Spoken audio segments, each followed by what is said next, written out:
Gente, nesse momento eu quero ler para vocês um texto aqui no Apocalipse, no capítulo de número 10 do Apocalipse, falando sobre o segredo de Deus para com o seu servo João.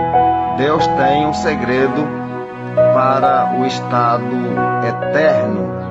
Deus tem grandes segredos para o estado eterno. Louvado seja o nome de Jesus. Eu vou ler no capítulo 10 do Apocalipse, para que vocês ouçam e entendam. Capítulo 10, a partir do verso 1, que diz assim: Vi outro anjo forte descendo do céu, envolto em nuvem, com arco-íris por cima de sua cabeça. O rosto era como o sol, as suas pernas como colunas de fogo. Então João teve essa grande visão maravilhosa de Jesus Cristo, o arco-íris, louvado seja Deus, e o seu rosto brilhando como o sol.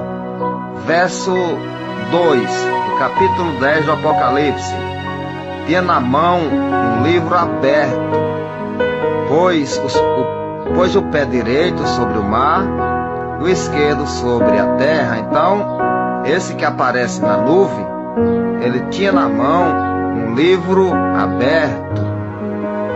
Vou repetir o verso 2: tinha na mão um livro aberto, pôs o pé direito sobre o mar, o esquerdo sobre a terra. Então, esse anjo que aparece na nuvem tem um livro aberto na mão, segundo a visão de João. Ele põe o pé direito, um pé sobre o mar e o outro sobre a terra. Então vamos para o verso 3. E bradou em grande voz, como rugiu o leão. E quando branda e desferes os 7 trovões, as suas próprias vozes. Então, esse anjo que aparece na nuvem, ele abre a boca e a sua voz é como a voz de 7 trovões. Verso 4: logo que falaram os 7 trovões, eu ia escrever, mas ouvi uma voz do céu, dizendo: guarda em segredo as coisas que os sete trovões falaram, e não escreva. Então daí vem o mistério de Deus. Quando aquele anjo falou com a voz como de 7 trovão, João ia escrever, porém ele ouviu uma voz falando com ele, dizendo: não escreva as vozes que os 7 trovões falam, guarda em silêncio, guarda em segredo. Então daí vem um segredo de Deus para o estado eterno.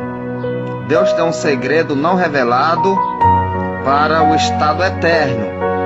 Logo depois que finalizar o milênio, que vier o estado eterno, Deus tem um segredo não revelado para o estado eterno. Vamos repetir o verso 4 do capítulo 10 do Apocalipse. Logo que falaram os 7 trovões, eu ia escrever, João ia escrever, mas ouvi uma voz do céu dizendo: guarda em segredo. Então ele ia escrever, uma voz do céu, ele ouviu dizendo: guarda em segredo. Então Deus tem um segredo para o estado eterno. As coisas que os 7 trovões falaram, não escreve. Então João ia escrever, e a voz falou com ele dizendo: não escreve as vozes que os 7 trovões falaram. Então João foi conhecedor do segredo, porém ele não passou para ninguém. É um segredo de Deus para o estado eterno. E no estado eterno, Deus tem novo plano para o estado eterno. O Senhor tem novo plano para o estado eterno, não revelado a todos, porém foi revelado a João. Louvado seja Deus. Verso 5: então o anjo que vi em pé sobre o mar e sobre a terra levantou a mão direita para o céu e jurou por aquele que vive pelos séculos dos séculos, o mesmo que criou o céu e a terra, o mar e tudo que neles existe. Já não haverá mais demora. Vou repetir o verso 6. E jurou por aquele que vive pelos séculos dos séculos, ou seja, Deus jurou por Ele mesmo. Ele não tem ninguém maior do que Ele para jurar. Ele jura por Ele, por si próprio, por Ele mesmo, que o mesmo que criou os céus e a terra e o mar e tudo quanto neles existe, já não haverá mais demora. Já não haverá mais demora, porque esse acontecimento em que Deus está revelando para João é o acontecimento da grande tribulação.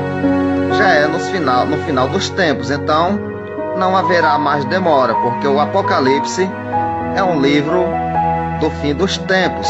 É escatológico. Louvado seja Deus. A escatologia é estudo das coisas futuras. Então Deus estava revelando o futuro para João. Então por isso que ele fala que já não haverá mais demora. Louvado seja Deus. Verso 7. Mas nos dias da voz do sétimo anjo, quando ele tiver para tocar a trombeta, cumprir-se-á então o mistério de Deus, segundo ele anunciou aos seus servos, aos profetas. Vou repetir o 7. Mas nos dias da voz do sétimo anjo, quando ele tiver para tocar a trombeta, cumprir-se-á então o mistério de Deus, segundo ele anunciou aos seus servos, aos profetas. Então, na voz do sétimo anjo, quando o sétimo anjo tocar a trombeta, se cumpre tudo quanto Deus revelou aos seus profetas. Então, cumprir-se-á a palavra de Deus. Verso 8. A voz que ouvi vindo do céu estava de novo falando comigo, dizendo: vai e toma o livro que se acha aberto na mão do anjo, em pé sobre o mar e sobre a terra. Então a voz falou com ele, dizendo: vai, toma o livro que está na mão do anjo, que está em pé sobre o mar e sobre a terra. Então o verso 9 do capítulo 10 do Apocalipse. Fui, pois, ao anjo, dizendo-lhe que me desse o livrinho. Ele então me falou: toma-o, devora, certamente ele será amargo ao teu estômago, mas na tua boca doce como mel. Esse livrinho é realmente a palavra de Deus. Quando nós estamos se alimentando da palavra de Deus, na nossa boca ela é doce como mel. A palavra de Deus, ela é alimento e alimenta o nosso espírito, alimenta a nossa alma e ela nos traz conhecimento de Deus. Então, quando nós estamos se alimentando da palavra de Deus, na nossa boca ela é doce como mel, porém, no nosso estômago ela se torna amarga. Porque é que a palavra de Deus na boca é doce e no estômago se torna amarga? É porque quando nós estamos lendo e aprendendo, nós estamos se alimentando e gostando da palavra de Deus, amamos a palavra de Deus. Porém, quando nós levamos a palavra de Deus para um povo de duro coração, para um povo incrédulo, um povo assassino, um povo que mata os que transmitem a palavra de Deus, então ela se torna amarga no nosso íntimo. Quantas pessoas, falando da igreja primitiva, não passou por essa situação? Eles amavam a palavra de Deus, aprenderam com Jesus, porém, na hora de transmitir a palavra, o seu estômago se tornou amargo como o fel, através das perseguições.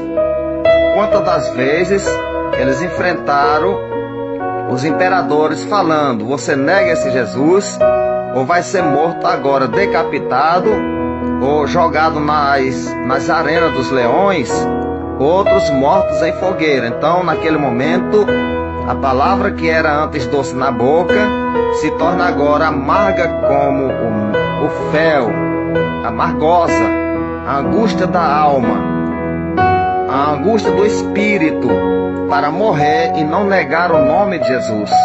É nessa hora que a palavra se torna amarga ao nosso íntimo, ao nosso interior, o nosso estômago se torna amargo, amargura. na hora de enfrentar a morte.